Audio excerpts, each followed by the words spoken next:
Hello everyone and welcome! The 124 scale 1965 Shelby GT350 model car to RC conversion is back. It's been a little while since I've had this thing on the bench, so I'm very eager to keep this project rolling along, especially since I've got some folks following along with me with their own similar builds, so I'm trying not to keep them hanging too long. But hey, a big thanks for your patience, it's very much appreciated. So I'm sure a lot of you are familiar with this project by now, but for those who aren't, I'm converting this 124 scale monogram 1965 Shelby GT350 static model kit into a fully functioning RC car. Now, unlike most of my recent builds using a model car kit where I mount the body onto a purpose-built, fully 3D printed RC chassis, for this project I'm stepping things up a bit by using the chassis piece that's included with the model car kit, and I'm also experimenting for the first time with these awesome super tiny electronics. I'm really going for scale realism with this project, as well as trying out some new parts and techniques, and of course having a lot of fun in the process. I'm also trying to document this build in a lot of detail, showing you every step of this build so that anyone as crazy as me can follow along and build something similar.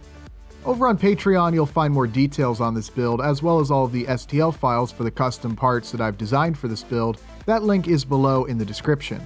Also, I've included a link to the full playlist for this project in the description. If you're new to this build and would like to start from the beginning, be sure to check out that playlist.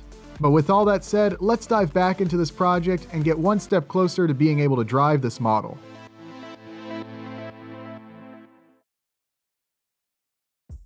In the last video, the focus was on getting the front suspension assembly installed.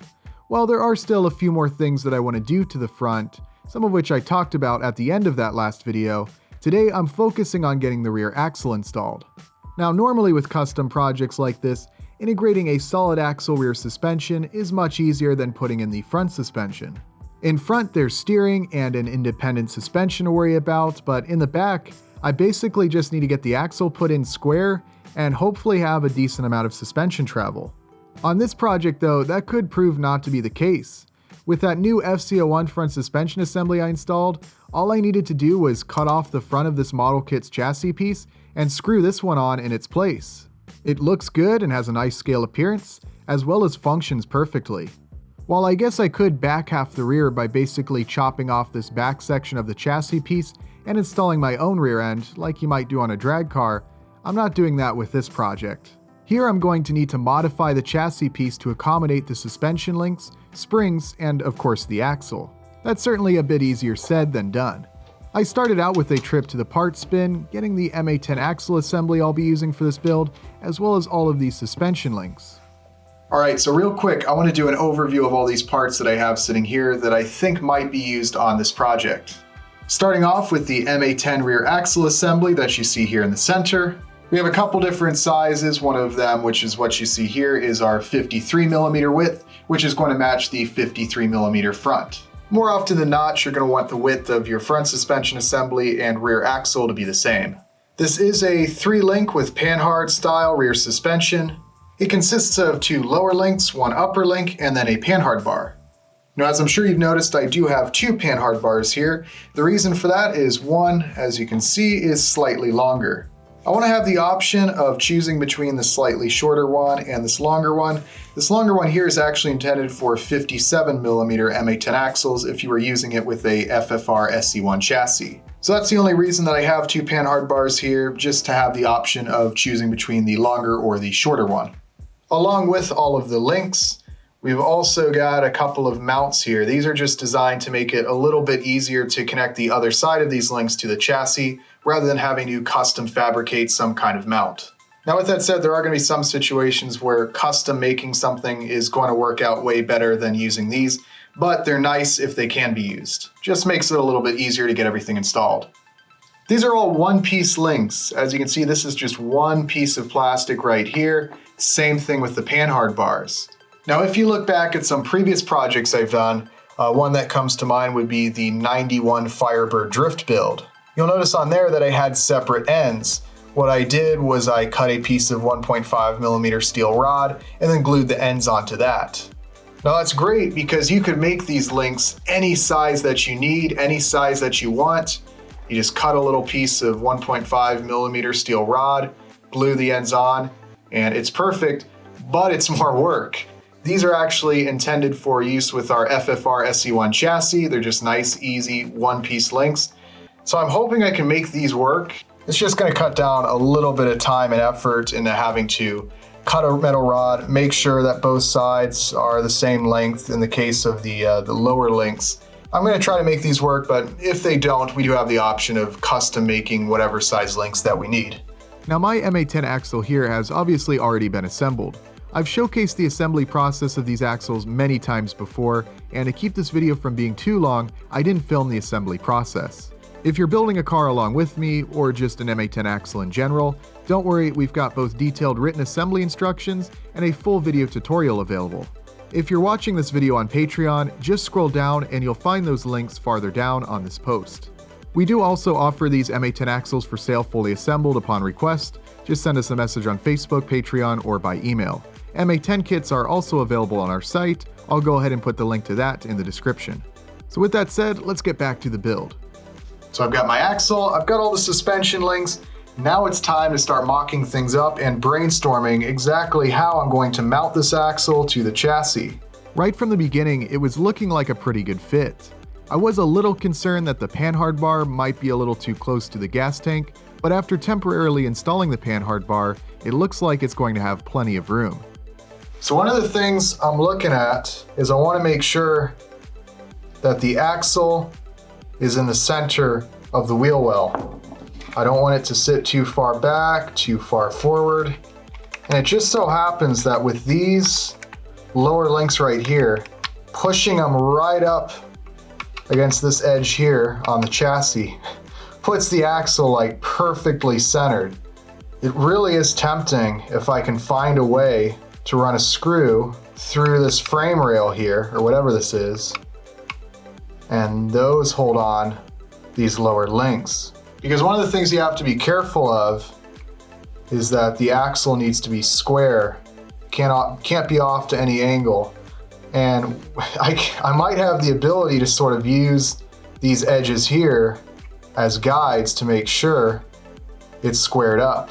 Now, as far as the upper link, I do plan on removing a chunk of the chassis right here. And I wouldn't say there's a ton of room by any means, but there does appear to be room for that upper link to be attached. Now I like the idea of just running some screws through the chassis and securing them that way, but let's go ahead. These do fit in there really nicely. Now of course I'd have to cut quite a bit off the back of these trailing arm mounts, because obviously with how they are now, the axle is going to be way too far back in the car. If I wanted to use these mounts, I'd have to shorten the links, because remember, putting the back side of that right up against this edge on the chassis here puts the axle just about perfectly in the center. So anything that's going to push it back is going to require these links to be shorter. These mounts here though could prove to be a nice plan B, so I'm going to stick them over on the side, but right now I'm going to try to do like I said before and just secure them directly onto the chassis. Hopefully you can see this okay. What I want to show you is what would make this axle absolutely perfect is if I could take this mounting location here for the lower links and move this over towards the outside of the car just a few millimeters. Because right now, if I center up this axle, it's going to be coming into contact with this frame rail here. It's going to have to be, at least some part of this frame rail is going to have to be removed to allow enough room for this lower link.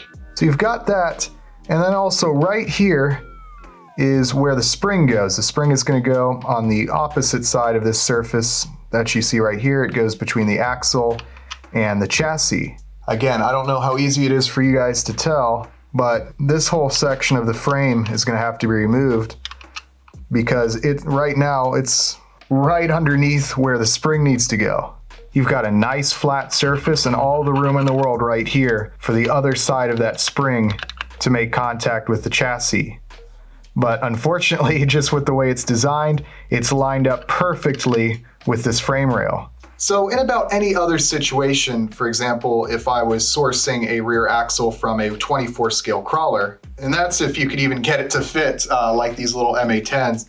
I mean, just to give you some reference here, this is the axle that was included with the model kit, and you can see they're pretty close in size. That's the beauty of the MA10.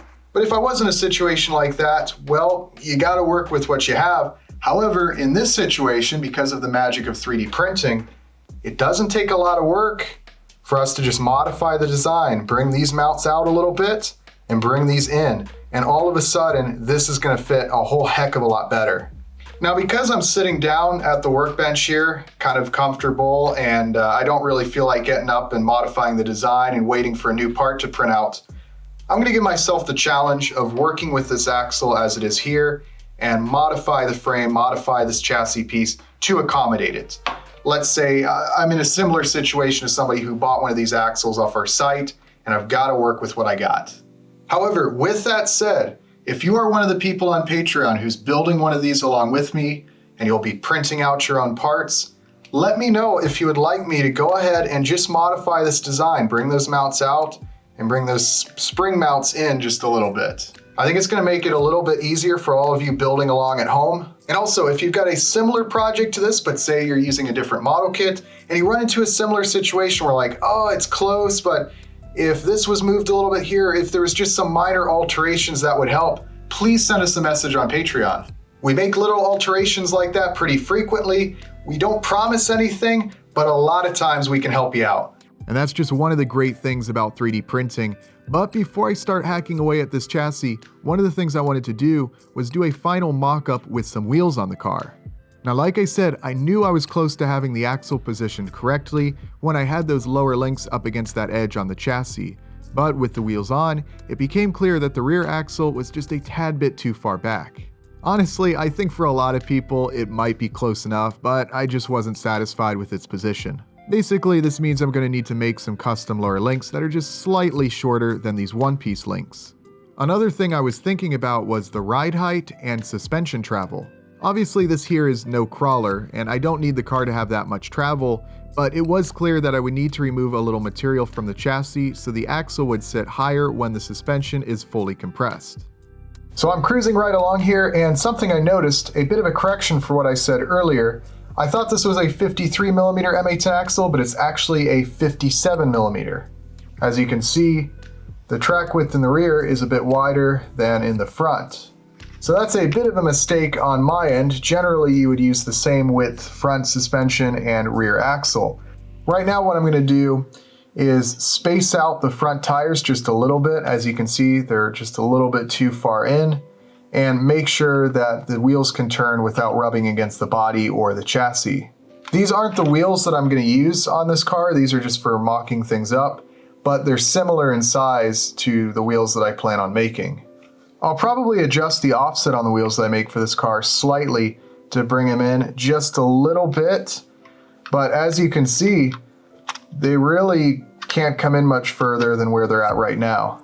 So kind of a rookie mistake on my end, but I think it's gonna work out. Fortunately, just by spacing out the front wheels a little, I was able to get the track width to be just about the same in the front as the rear.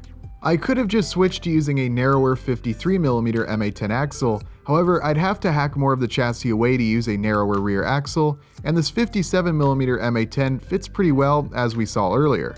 It's probably worth pointing out that if I wanted to run wider rear tires than the stock width ones that I plan on using, then the narrower 53mm axle or even a drag car axle might make more sense. That is if I don't want to use wheels with a lot of positive offset or have the wheels stick out past the body.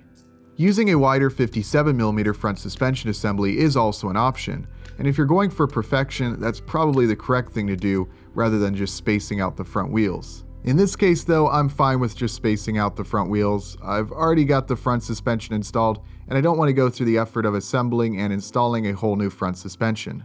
Alright though, enough with the mock-ups, it's time to start hacking away at this chassis.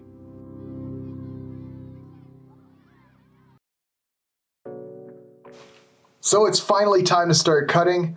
The first cut I'm going to make is going to be right in here. I need to make a little bit more room for this upper link mount right here. I marked the area on the chassis that I wanted to remove and then carefully cut this section out. Well, at least somewhat carefully. After a little fine-tuning, I made this opening large enough for the top part of the axle and the upper suspension link to fit in. Okay, so next on the agenda is I want to go ahead and get these lower trailing arms mounted. Now I've sat here and thought about it for a while, and I think the best way to do this is going to be to go ahead and make a little notch on each side here, and that way I'll have room for the drill bit to come in, and then eventually for a screwdriver to do it from this side here to avoid having to notch the chassis. I think it's going to be a little bit more difficult. I can't get a real good straight shot at it. And if the screw is going in from the inside towards the outside, I'll need to have some kind of, I guess, a nut on the other side to keep the lower trailing arms from sliding off. I suppose either way would work, but I think it's going to be a little easier just to notch it, drill a hole, and then drive a screw in. But if you're in a similar situation, obviously, feel free to experiment.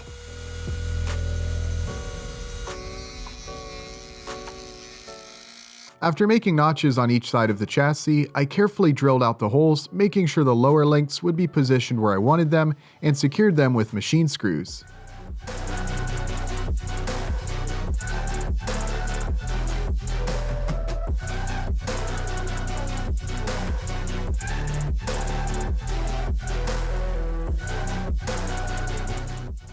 The lower trailing arms are just rubbing against the frame rails, just a little bit though. I mean, it almost fits as is. I'm thinking just sanding a little bit off the sides of the trailing arms and maybe just a little bit on the frame might be all I need to do.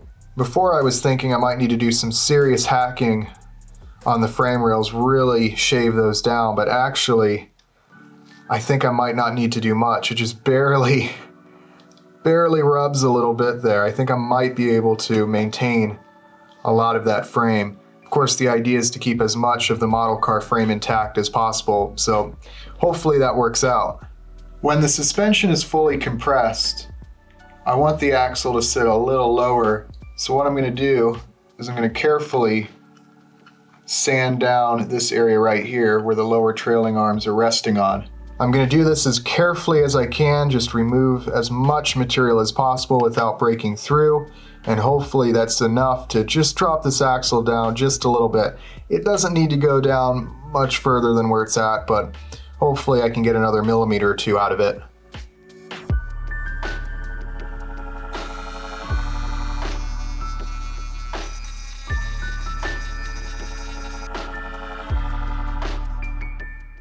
Just by removing this little bit of material, the axle now sits lower. I did a quick mock-up to get an idea of how high up the axle will sit in the car when the rear suspension is fully compressed. Right now the axle is hitting the frame rails on the chassis, so that's why it can't go any higher than what you see here, but it's getting pretty close to being how high that I want the axle to be when the rear suspension is fully compressed. Next I went ahead and removed some material from the rear frame rails around where the lower links are.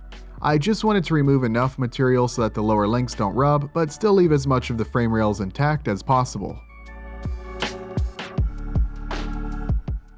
I need to make a spot on the chassis where the top side of the springs can sit. I'll be using these upper spring mounts that I'll be gluing to the chassis. I figured out where I would need to position them by looking at where the springs sit on the axle, then marking that position, which just happens to be right in the middle of the frame rails. I ended up cutting out these sections of the frame rails and gluing these spring mounts in the opening that I created.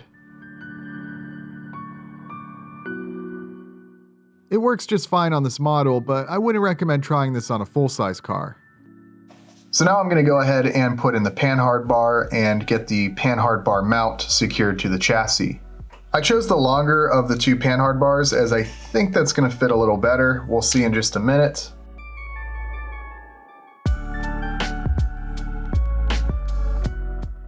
So even if I removed this frame here, I still wouldn't have a flat surface.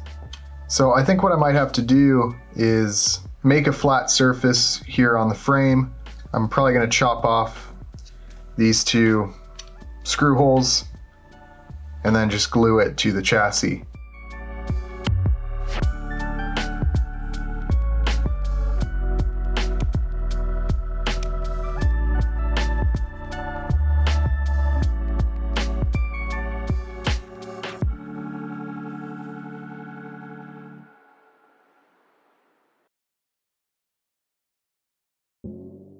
So probably not the cleanest way to install it ever, but I just made myself a nice little flat surface there on the frame and then glued this up top. Did my best to make sure that it was positioned correctly. Obviously, I'm just eyeballing the geometry. Everything is looking good so far, and it's really cool seeing this rear suspension come together.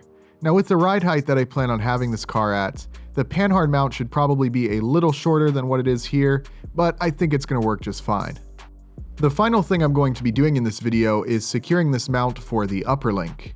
I'll need to cut off the ends of it and glue it into place just like I did with the panhard mount.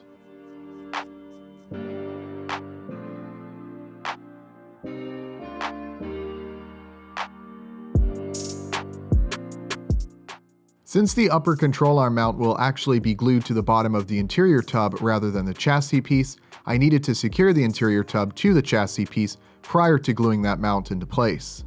I secured the interior tub to the chassis using 4 screws. I probably should have placed the front 2 screws further towards the front of the car so they'd be less visible, but other than that, they hold the interior on. Just like with the panhard mount earlier, I did my best to position it where I thought it should go and glued it into place. And with that in place, the rear axle and suspension is now finally installed. However, I do still have a bit more work to do before the rear end is completely finished.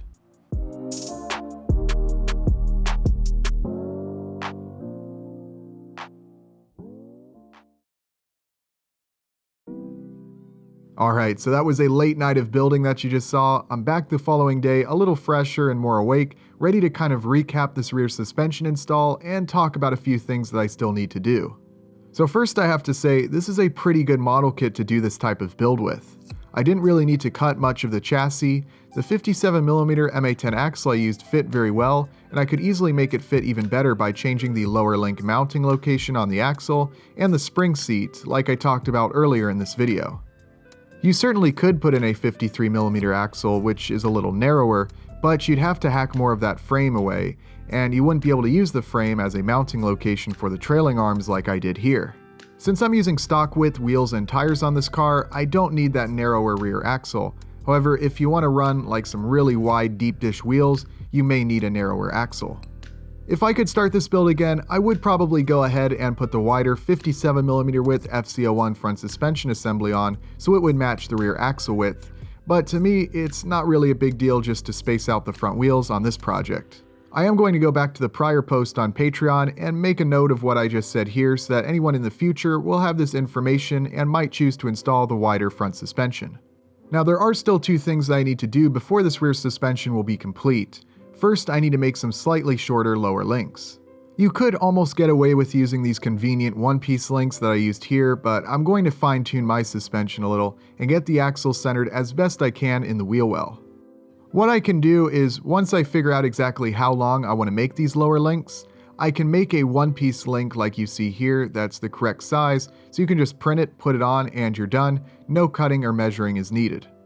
Now the other thing I need to modify is the upper link mount. Right now, it's limiting the suspension travel by a few millimeters. I want the suspension to be able to compress a little more than it can right now, so I just need to make a few tweaks to this mount design to allow the axle to move further. After I make those 2 changes, the rear suspension should be ready. I'll make a follow-up video once these changes have been made, and I'll also get all the STL files posted as well. Be on the lookout for that update. Other than those minor things though, I'm loving this setup. It looks very scale, and I can't wait to get this undercarriage completed and painted. I hope this video has been helpful to anyone doing a build similar to this, and for everyone else, I hope this video was entertaining. It won't be long now until I'll be able to test drive this car, but I still need to get the motor and electronics in place first. Be sure to stay tuned for that in an upcoming video, but for now, that's going to be all for today's video. I want to thank you all very much for watching, and I'll see you next time.